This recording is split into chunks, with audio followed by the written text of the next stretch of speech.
1, 2, 3, 4, 1, 2. All right, so we are looking this month here at the Shed Session. We are looking at this particular tune. It's a Rodgers and Hart. You probably have heard of them before. This particular one it came out in 1940, part of a Broadway musical called Pal Joey. I believe, if I remember correctly, it was Gene Kelly who sang it first. I can't remember the female counterpart, but there is a male-female part in both of in this song. It very quickly became a jazz standard and has been recorded a jillion times by everybody. Yep, same guy. Mm-hmm. Yeah, a lot of those two-person pairs end up having that exact. It's very rare that anybody's writing something together. It's librettist is in the opera, that's what they call them. Before we play through it, let's kind of talk through what's going on harmonically. First of all, what key are we in? First of all, what key are we in? That's a good question. C, Correct. concert C. Concert C. Yep. So those first 4 bars. C is the 1. What is the A? 6. 6. C is a 1. D is a 2. G is a 1, 6, 2, 5. This one comes up all the time. Jazz is just, especially from this era, is just full of 1, 6, 2, 5. We hear it all the time. That's a good one. That's a good one to get in your ear as far as like your ear training goes. That's a good one to get in your ear because it's everywhere. Also, the benefit of thinking about it this way, we can get to the information so quickly that if you can think of that 2 bars is that, and then you just do that again. Yep. So all of a sudden, the first 4 bars is really only 2 bars. Oh yeah, it's just, all right, 1, 6, 2, 5. And then we have 1, 6, 2, 5. Okay, well that's the first 8 bars actually. Yep. Yeah. Then we basically have an alteration. Walking down to the diminished. C, or to the E rather. A number of theory ways we can get around that being just essentially a 6, 2, 5, and then we have something interesting and new. First of all, spell it. What's the notes? What is that chord telling us to play? E flat and what? And an A, and a C, and a G. So those 3 notes are the main 3 notes of an A minor 7 chord. Mm-hmm. A, C, and G. So if A, C, and is a 1, 3 flat 7 in an A minor, if you just put a tritone underneath it, that's the same chord. It could have been that somebody kind of wrote that chromatic walk down and then it was an A minor chord.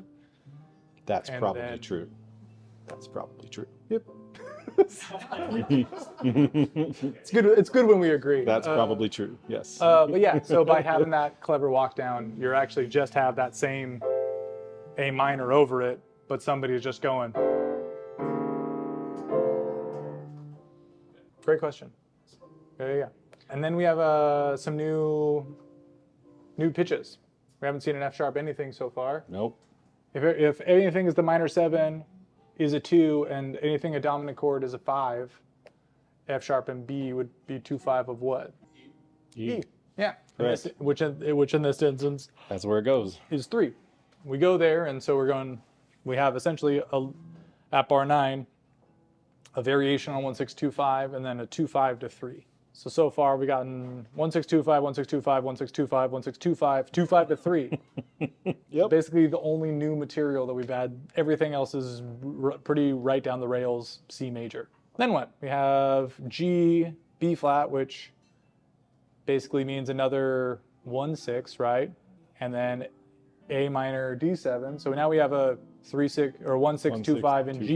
Yep, 1, 6, 2, 5 in G. And then a 2, 5 to C. And that's the whole first half. Form-wise, you can kind of consider this A, B, A, C. First 8 bars identical as at bar 17, but that means that bar 9 and bar 25, they're also slightly different, or different enough, or they divert very quickly, so you can consider them different places. So A, B, A, C, kind of at 1, 9, 17, and 25. We'll keep going on this over time.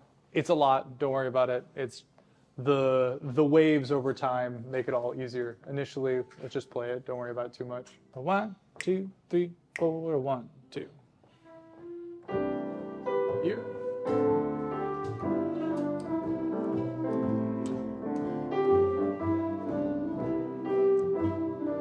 Split one. Right there. What do you think of the tune? It's a great tune. It's a great tune. 1940. 1940. Not bad. It's pretty hip for 1940. Yeah. Did any of you think or were able to even think to grab some of that 2-5 walk down material that occurred to you at all? I did. I got it. You got it? In a little bit, here and there.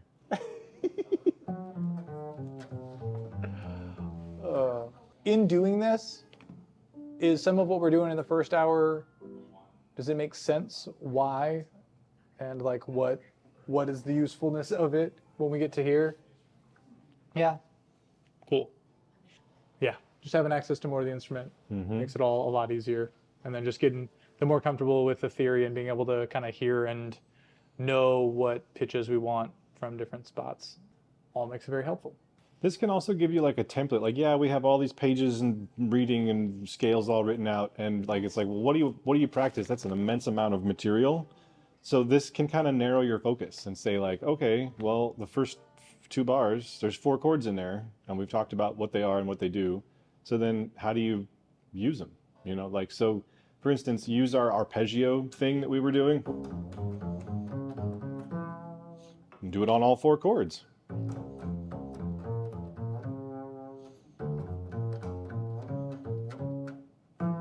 There it is. You get the idea, right? So this is the where you apply the stuff. All this we wrote it all out so that it all makes sense. Now you don't have to play this just to practice it. That's not the only way we practice a tune. Take all the scales, right?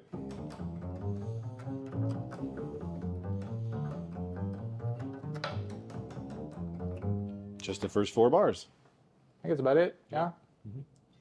Yeah. On the dot. Thank you so much for being here. I appreciate you all